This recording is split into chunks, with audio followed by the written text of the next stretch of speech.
ঠিক, এর আগেও কলেজে গেছে, কিন্তু গ্রাম থেকে গেছে। এই বাড়ি থেকে কি আগেও গেছে কোনোদিন? যায়নি তো। ওর পক্ষে কি সেই রাস্তাটা নিজে চিনে নেওয়া সম্ভব হবে? আরে বাবা, লাজুর বেরোবার সময় এই বিষয় নিয়ে এত কথা কাটাকাটির কি আছে আমি বুঝতে পারছি না। ও আজকে প্রথম দিন কলেজে যাচ্ছে, বাড়ির কেউ একজন আর কৃষ্ণ, আমরা লাজুর কেউ নই, গার্জিয়ানও নই। আর গাড়ি করে কলেজে যাওয়ার অভ্যেস করা ওর জন্য ঠিক নয়।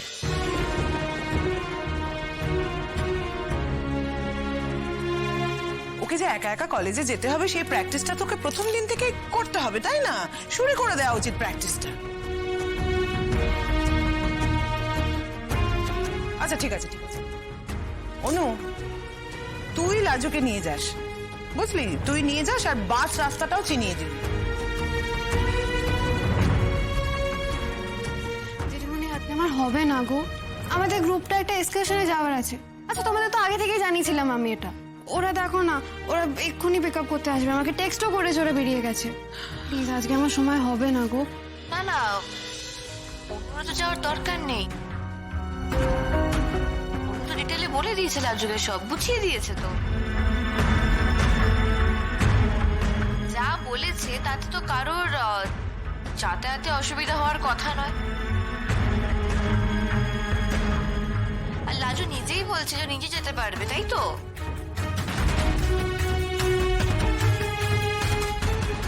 মানে আমি একটা জিনিস বুঝতে পারছি না, এই বাড়িতে সব বিষয়ে পঞ্চায়েত কেন বসানো হচ্ছে?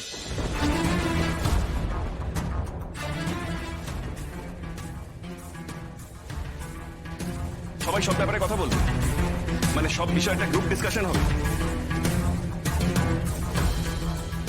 আরে আজকে ওর প্রথম দিন, আমি ওকে বলেছিলাম তাড়াতাড়ি বেরোতে, যাতে আমি ওকে রাস্তাঘাট চিনিয়ে দিতে পারি, কিন্তু না।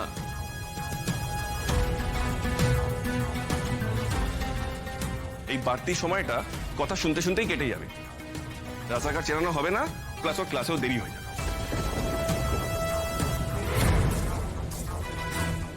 বাড়তি কথাটা তো তুমিই বলছো অনুভব, তুমি বাড়তি কথা বলছো। তুমি কেন ওকে ডিপেন্ডেন্ট করে তুলছো তোমার প্রতি আমি বুঝতে পারছি না। এই তুমিই বলছিলে না রাজুর সামনে একটা কঠিন লড়াই আছে, লম্বা লড়াই আছে,